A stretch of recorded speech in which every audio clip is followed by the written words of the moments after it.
सुप्रभात, नमस्कार, good morning. जसी टेक में आप सबका हार्दिक स्वागत है। शुक्र है, शुक्रवार है।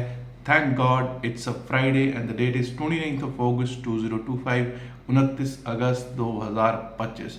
और दोस्तों, कल हमने देखा कि Nifty 50, bank Nifty, Fin Nifty और मिड कैप की मंथली एक्सपायरी फॉर अगस्त 2025 हो गई है। और कैसी एक्सपायरी रही, कितना टूटा मार्केट, वो आप लोगों ने देख ही लिया है। टैरिफ्स के साथ साथ पेनल्टीज का जो असर है वो कल भरपूर उसने अपना रंग दिखाया और पूरे के पूरी मार्केट कल लालिमा में हुई है क्लोज। दोस्तों, जो आज अगर मेन खबर की बात करेंगे तो आज रिलायंस की एजीएम है, एनुअल जनरल मीटिंग है। लगभग भारतीय समय के अनुसार 2 बजे के करीब 2 PM IST पर ये शुरुआत होती है। यूजुअली ये शुरुआत होगी और आज भी मुझे लगता है कि उसी समय पर होगी। और अक्सर हमने ये देखा है कि जब ये, क्योंकि बड़ा स्टॉक है, जब इसकी एजीएम होती है तो मार्केट में हलचल हो जाती है। कल भी आप देखेंगे कि कल भी ग्रीन में क्लोज हुआ है रिलायंस इंडस्ट्रीज लिमिटेड। हालांकि कोई बहुत ज़्यादा उम्मीदें मुझे तो नहीं है, ना ही एक्सपर्ट लोगों को आज की एजीएम से कोई बहुत खास उम्मीदें हैं। लेकिन जब देखेंगे क्या अनाउंसमेंट्स आती हैं, क्या क्या होता है, क्या इनके आगे के विचार बनते हैं। अब हम डेमास पर अगर देखें तो जो एक्सपायरी के बाद डेमास दिखा रहे हैं, वो दिखा रहे हैं कि चाहे वो निफ्टी है, चाहे वो बैंक निफ्टी है, चाहे वो फिन निफ्टी है, चाहे वो मिड कैप है, चाहे सेंसेक्स है, सभी 100 डेमा के, 100 डेमा के नीचे इस समय स्थित हैं। यानी कि मार्केट बहुत ज़्यादा कमज़ोर है, कोई भी बाउंस एक्सेल की अपॉर्चुनिटी ही है। मुझे याद है पुणे सेमिनार में जब हम लोग मिले थे तब हम 9 डेमा के ऊपर बैठे हुए थे। लेकिन मुझे बिल्कुल अच्छी तरह से याद है कि तब हमने ये बात की थी कि भाई 9 डेमा के भला ही ऊपर है, लेकिन क्या आइडियल सिचुएशन में है? तो सभी ने एक मत होकर कहा था आइडियल सिचुएशन नहीं है। क्यों नहीं है? क्योंकि 9 डेमा, 20 डेमा, 50, 100, 200 डेमा इस तरह से इन टैंडम, इन लाइन में नहीं थे। और अब स्थितियां आपको समझ में आ गई होंगी कि अगर वैसी स्थिति भी हो तो क्या हो सकता है, वो मार्केट ने अपना रंग दिखा दिया है। एफआईआईज कल बेच कर गए हैं जी, और जब बेच कर जाते हैं एफआईआईज तो दिक्कत आती ही आती है। कल 3,856 करोड़, 3,856 करोड़ के नेट सेल में हमारे प्यारे विदेशी संस्थागत निवेशक बैठे हैं। उसके खिलाफ 6,920 करोड़ की नेट बाय किया है डीआईआईज ने। अब कुछ लोग कहते हैं हमेशा कि साहब डीआईआईज की नेट बाइंग तो इतनी ज़्यादा है, लगभग दुगनी है एफआईआईज से, फिर मार्केट ऊपर क्यों नहीं गई? देखिए, उसके लिए आपको ब्लॉक डील्स, बल्क डील्स, ये सब के सब डील्स में जाना पड़ेगा। और ज़रूरी नहीं है, देखिए जब हम मार्केट की बात करते हैं तो यहाँ पर हम बात करते हैं इंडेक्स की। ज़रूरी नहीं है कि जो विदेशी संस्थागत निवेशक या डीआईआईज, घरेलू संस्थागत निवेशक जो खरीद रहे हों, वो ऐसे स्टॉक्स में खरीद रहे हो, ऐसे स्टॉक्स में खरीदारी कर रहे हों जो इंडाइसिस का पार्ट हों। कल भी अगर आप देखेंगे तो एक बड़ी ब्लॉक डील हुई है इंडिगो जो एविएशन का अग्रणी स्टॉक है उसमें ब्लॉक डील हुई है। लेकिन क्या वो किसी बड़े इंडेक्स का पार्ट है? आपको शायद आपके सवाल का उत्तर मिल गया होगा। बात कर लेते हैं कल के डेरिवेटिव्स के स्टैटिस्टिक्स की। इतनी गिरावट हुई है तो ऐसे क्लियर वैसे ही बोल देता हूं। कल विदेशी संस्थागत निवेशकों ने निफ्टी 50 के फ्यूचर्स को बेचा है, बैंक निफ्टी के फ्यूचर्स को भी बेचा है, फिन निफ्टी के फ्यूचर्स को भी बेचा है, मिड कैप के भी फ्यूचर्स को बेच के ही गए दिखाई पड़ते हैं। चलिए आज शुरुआत करेंगे कि किस तरह से आज इंडाइसिस चल सकते हैं। सबसे पहले तो ये बता दूं कि सेंसेक्स पर बात करूंगा, लेकिन अब सेंसेक्स की एक्सपायरी मंगलवार को नहीं होगी। सेंसेक्स की एक्सपायरी अब बृहस्पतिवार को हुआ करेगी और निफ्टी 50 की एक्सपायरी अब हुआ करेगी मंगलवार को। यानी कि निफ्टी 50 की अगली एक्सपायरी आज शुक्रवार, इसके बाद एक सोमवार और उसके बाद मंगलवार, 2 सितंबर को शुरुआत होगी निफ्टी 50 की मंगलवार एक्सपायरी की। सेंसेक्स की एक्सपायरी बृहस्पतिवार को हुआ करेगी। तो इसीलिए इस समय आप देख रहे होंगे सेंसेक्स की जो आने वाला जो वीक है, जो आने वाली एक्सपायरी, उसके प्रीमियम्स कैसे दिखाई दे रहे हैं वो आप लोग देख ही रहे होंगे। तो सेलर्स को उसमें भी काफ़ी मिल रहा होगा लाभ। एनीवेज शुरुआत करते हैं कि सेंसेक्स से ही शुरुआत करेंगे जब, तो अब कल 80,080 पे क्लोज हुआ है, 80,080 पे क्लोज हुआ है। 80,013 का कल का लो है, 80,013 का लो है। Let's give respect to 80,013 and 80,000। अगर 80,000 के नीचे हम जाना शुरू करेंगे तभी हम डाउनसाइड के बारे में सोचेंगे। पहला लेवल आ सकता है 79,864, दैट इज 79,864। अगर वो भी टूटता है तो 79,757, 79,757। और अगर वो टूटा तो 79,500, 79,540, 79,500, 79,540। वैसे आपको ये बता दूं कि 80,000 बहुत अच्छा सपोर्ट का काम करना तो चाहिए। अब देखते हैं करता है कि नहीं करता। एनीवेज अपसाइड के बारे में बात करेंगे तो 80,310, 80,310 के ऊपर जब तक हम चलेंगे नहीं, जब तक हम टिकेंगे नहीं, हम लोग अपसाइड के बारे में सोचेंगे नहीं। 80,300 तक का कोई भी बाउंस एक सेल की अपॉर्चुनिटी हो सकता है, जी हाँ हो सकता है, लेकिन 80,310 के ऊपर अगर चलने लग जाए, टिकने लग जाए, तो अपसाइड के बारे में सोचना शुरू कर देंगे। 80,454, 80,454 की ओर जाता हुआ देख पाएंगे हम सेंसिटिव इंडेक्स सेंसेक्स को। उसके ऊपर गए तो 80,576, that is 80,576 level. Above that, we might be able to see 8775, 80,775, जो कि कल का हाई लगा हुआ है सेंसेक्स पर। अब बात कर लेते हैं दोस्तों बैंक निफ्टी की। बैंक निफ्टी की अगर बात करेंगे तो कल आपने देखा, मुझे लगता है कि सिर्फ एक ही बैंक था जो कि ग्रीन में था, वो था एक्सिस बैंक। ग्रीन में भी क्या, फ्लैट ही था वो भी, और बाकी तो भाई सब के सब रेड में थे। खास करके रेड में थे लगभग 1.25% के करीब आईसीआईसीआई बैंक, ऐसे ही लगभग थोड़ा सा इसके 1.25% के करीब ही गिरावट में एचडीएफसी बैंक भी था, कोटक बैंक भी गिरावट में था, एसबीआई भी। जब सभी थे तो बस सिर्फ एक्सिस बैंक ही ग्रीन में था, बाकी सब गिरावट में ही दिखाई पड़ रहे थे। और उसका असर आपको ये देखने को मिला 630 पॉइंट्स डाउन में कल क्लोजिंग हुई, 630 पॉइंट नीचे। एनीवेज 53,820 पर क्लोजिंग है। जब तक अब 54,011 के ऊपर ना चले, 54,000 रेजिस्टेंस है, 54,000 के ऊपर जब तक हम टिकेंगे नहीं। 54,011 का लेवल है मेरा, 54,011 का। अगर इसके ऊपर टिकते हैं तभी हम अपसाइड के बारे में सोचते हैं। 54,186 का लेवल आ सकता है, 54,186 इसके ऊपर लेवल मिल सकता है। और अगर वो भी पार हुआ तो 54,376, 54,376। अगर वो पार होता है तो 54,491 से 54,500, 54,491 टू 54,500 का एक बार को लेवल टेस्ट करने के लिए बैंक निफ्टी जा सकता है ऑन द डाउन साइड। कल का लो 53,768, एक्सपायरी डे लो है भाई, इंपॉर्टेंट है। 53,768 अगर टूटता है तो 53,594, 53,768 टूटा तो 53,594, और अगर वो भी टूटा तो 53,481, 53,480, 481 का लेवल देखने को मिल सकता है। अब निफ्टी मिड कैप पर करेंगे बात। निफ्टी मिड कैप शायद 2-3 दिन से ना वो ज़्यादा पैसा नहीं दे रहा जैसे यूजुअली ये देता रहा है। अब ठीक है, प्रीमियम जब हल्के हो जाते हैं, सब रिटेल आ जाती है, वो वाली कहानी हो सकती है, लेकिन अब तो दोबारा से नई सीरीज शुरू है। वो नई सीरीज शुरू है तो भाई पैसे इसमें भी मतलब अब सेलर्स दोबारा आ जाएंगे। एनीवेज लेट्स सी क्या सिचुएशन है। द सिचुएशन वारंट्स अस कि जब तक हम 12,600 के ऊपर, 12,600 के ऊपर ना चलना स्टार्ट करें, हम अपसाइड के बारे में ना सोचें।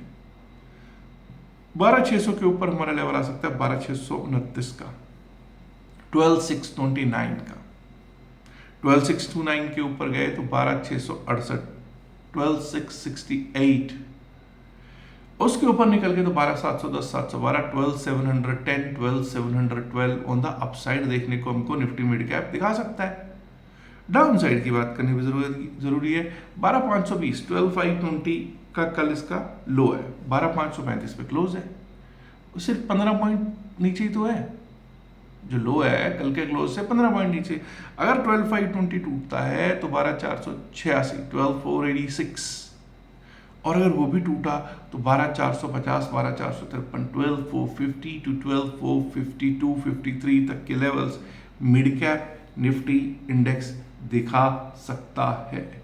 अब बात करेंगे फिन निफ्टी की। देखिए निफ्टी फाइनेंशियल सर्विसेज की जब हम बात करते हैं तो सीधा सीधा 25,640 पे कल क्लोज है, 25,619 का लो है, से 21 पॉइंट नीचे जहां से हम क्लोज हुए उसके नीचे अगर 25,619, 25,619 के नीचे जाना शुरू करता है तो 25,570, 25,570 देखने को मिल सकता है। और अगर वो भी टूटा तो 25,515, 25,515 on the down side. Up side के लिए जब बात करेंगे तो जब तक 25,750, 753, 25,750, 753 के ऊपर चलना स्टार्ट नहीं करेगा, टिकना स्टार्ट नहीं करेगा, हम साइड अप साइड के बारे में सोचेंगे नहीं। 25,753 के ऊपर 25,814, 25,814, और अगर वो भी टूटता है तो 25,878, 25,878। अब दोस्तों हमको बात करनी है निफ्टी 50 की। याद रखिएगा निफ्टी 50 का जो अग्रणीय स्टॉक्स में से एक, सबसे बड़े स्टॉक्स, टॉप 3 स्टॉक्स में से एक रिलायंस इंडस्ट्रीज लिमिटेड, उसकी एनुअल जनरल मीटिंग है। और जब भी इसकी एनुअल जनरल मीटिंग होती है तो आपको पता है बड़ा स्टॉक है और ये पूरे मार्केट को हिला के रखने वाला स्टॉक होता है। हो सकता है कि इसके कारण एक बाउंस मिले, ये निफ्टी 50 को एक बाउंस दे सकता है। लेकिन मैंने बोला बाउंस, मार्केट को टेक्निकल्स के तौर पर भी जरूर परखते रहिएगा। और 2 बजे के करीब कुछ भी हलचल हो सकती है। हो सकता है कि 2 बजे से अक्सर, क्योंकि मुझे याद है आई थिंक 2021 2020 और 21 में मुझे याद है कि एनुअल जनरल मीटिंग थी और 2-3 दिन से अच्छा दौड़ रहा था, 2-3 दिन से अच्छा दौड़ रहा था ये स्टॉक। और अचानक से उधर मुकेश भाई के मुखारबिंद से फूल गिरने लगे, इधर मार्केट गिरने लगी, निफ्टी 50 गिरने लग गया था। तो बड़े ध्यान से, मैं ये नहीं कह रहा कि ऐसा कुछ हो जाएगा, ऐसा कोई कमेंट मेरा नहीं है, लेकिन बहुत ही ध्यान से, बहुत ही सोच समझ के आज कार्य करने की जरूरत है। एनीवेज 24,500 पे क्लोजिंग है, 24,500 पे क्लोज हुआ है कल निफ्टी 50। जब तक हम 24,608 के 608 के ऊपर ना चलें तब तक हम अपसाइड के बारे में नहीं सोचेंगे। अब हमारे लिए सबसे बड़ा रेजिस्टेंस, जो कल तक मैं कह रहा था बहुत अच्छा सपोर्ट है, 24,638, 24,637, 638 है। अगर ये 24,637, 38 कट गया तो 24,693, 24,693 की तरफ हम जाते हुए देख पाएंगे। और 24,693, 24,700 कटा तो 24,760, 24,693, 24,700 अगर ब्रीच कर देते हैं तो we might be able to see 24,760 on the upside. But if we breach yesterday's low 24,481, 24,481, 24,481 टूटा तो टूटा एक परिंदा वाली बात हो जाएगी, 24,438, 24,438 आ जाएगा। और अगर वो भी टूट गया 24,387, 24,387, और उसके नीचे का जो लेवल है वो है 24,337, that is 24,337. Below that it is 24,300, which 24,300 should act as an excellent support. Although हम तो 24,600, 638 को भी अच्छा सपोर्ट कह रहे थे, लेकिन वो टूट चुका है। अब 24,300, 337 का सपोर्ट एक अच्छा सपोर्ट कह सकते हैं। तो दोस्तों आज एजीएम पर नजर, सबसे बड़ा फोकस, ठीक है जी। दूसरी चीज ये है कि आज शुक्र है, फ्राइडे है इसलिए कुछ होल्ड करके जाना है? बिल्कुल भी नहीं। फ्राइडे को अब कुछ भी होल्ड करके मत जाइएगा। और वैसे भी आपको पता है कि इस बार जो एक्सपायरी है निफ्टी 50 की खास करके, वो कब है? ट्यूसडे को। तो इतनी ज़्यादा प्रीमियम मीटिंग हो चुकी होगी, क्योंकि अभी क्या है, आज फ्राइडे को प्रीमियम्स मेल्ट किए जाएंगे। फ्राइडे से मंडे तक इसने, मतलब ये समझ लो अपना 3 से 4 दिन का काम करना है, 3 रात, ठीक है। Friday night, Saturday night, Sunday night, 3 रात 2 दिन, ठीक है। सैटरडे संडे 3 रात 2 दिन की बजाय इस बार इसको थोड़ा काम ज़्यादा करना पड़ेगा, बिकॉज थर्सडे की बजाय ट्यूसडे को एक्सपायरी होने लगी है। तो इस बार प्रीमियम मीटिंग बहुत होगी, इसलिए देख सोच के कुछ होल्ड करके बिल्कुल भी नहीं जाने का। कुछ भी होल्ड करके जाना खतरे का सौदा हो सकता है, कोई समझदारी का काम नहीं होगा। और मैं अक्सर बोला करता हूं कि भाई 3 रात 2 दिन का प्रीमियम मीटिंग, स्ट्रेस पैकेज लेके जाते हो आप, तो स्ट्रेस पैकेज लेके जाने की आज कोई ज़रूरत आपको नहीं है। अपना फ्री होके जाइए, अपना घूमिए, कुछ सीखिए, कुछ नया लर्न कीजिए, कहीं ना कहीं घूमने फिरने जाइए अपनी फैमिली के साथ, अपने बच्चों के साथ टाइम स्पेंड कीजिए, और स्ट्रेस पैकेज मत लेके जाओ, ठीक है ना। क्योंकि लोग अभी शाम को वीडियो जो आएगा उसके नीचे कमेंट होते हैं, मैं कॉल लेके चला गया अब क्या होएगा, मैं पुट लेके चला गया अब क्या होएगा। अरे भाई, जब ओखली में सिर दे के गए फिर मूसलों से क्यों डर रहे हो, फिर ऐसे प्रश्न कर ही क्यों रहे हो। तो बेहतर है ना कि मत होल्ड करके जाओ, बेहतर। और वैसे भी आपको पता है कि होल्ड करके जाने का मतलब प्रीमियम मीटिंग होती है, और अगले दिन कोई बहुत बड़ा गैप अप या बहुत बड़ा गैप डाउन होता नहीं है, और अगर हो भी जाए तो आपके खिलाफ होता है, अक्सर 90% केसेस में आपको पता है। तो बेटर है कि हम इससे दूर रहें। अच्छा, एक और चीज़ है कि कई लोग ऐसे हैं जो कि क्रिप्टो करेंसी में काम करना सीखना चाहते हैं कि कैसे। फ्री 2 दिन के सेशंस मैंने अभी लिए ही हैं, और अभी एक 3 दिन का एडवांस कोर्स है। जिसने वो फ्री सेशन नहीं लिया वो उस कोर्स को मत कीजिएगा, सीधा बोल रहा हूँ, ठीक है ना। तो फ्री सेशन अभी आगे भी जारी रहेंगे, तो अगर आप उन 2 दिन के फ्री सेशन में आना चाहें तो खुशी से आ सकते हैं। लेकिन उसके लिए क्या करना है, हमारे लिंक से, जो कि आपको link description of the video, pin message of the video में दे रखा है, उससे आपको अपना अकाउंट खुलवाना है, और स्क्रीनशॉट शेयर कर दीजिएगा after your first trade to 7834876733। ये नंबर दे रखा है आपको डिस्क्रिप्शन में भी, pin message of the video में भी।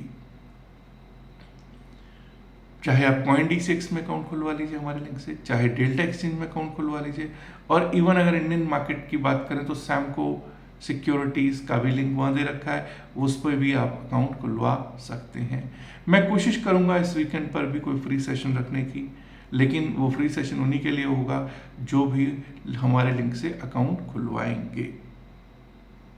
याद रखिएगा, जो भी बातचीत इस वीडियो में की गई है सिर्फ और सिर्फ एकेडमिक पर्पसेस से की गई है, इसका बाय सेल की सलाह से कोई लेना देना नहीं है। बाय सेल की सलाह के लिए आप अपने फाइनेंशियल एडवाइजर से बात कीजिएगा। उम्मीद करता हूँ आप वीडियो को ऑलरेडी लाइक कर चुके होंगे, नहीं किया तो लाइक कीजिएगा, शेयर कीजिएगा इस वीडियो को अपने दोस्तों के साथ ज़्यादा से ज़्यादा संख्या में। And my dear friends, if you have not subscribe to जसीटेक चैनल टिल नाउ, अगर आपने अभी तक जसीटेक चैनल को सब्सक्राइब नहीं किया है तो देर किस बात की, सब्सक्राइब करना तो बनता है ना दोस्तों। शुक्रिया, नमस्कार, धन्यवाद, good luck for today, and do not hold anything for Monday. Bye bye.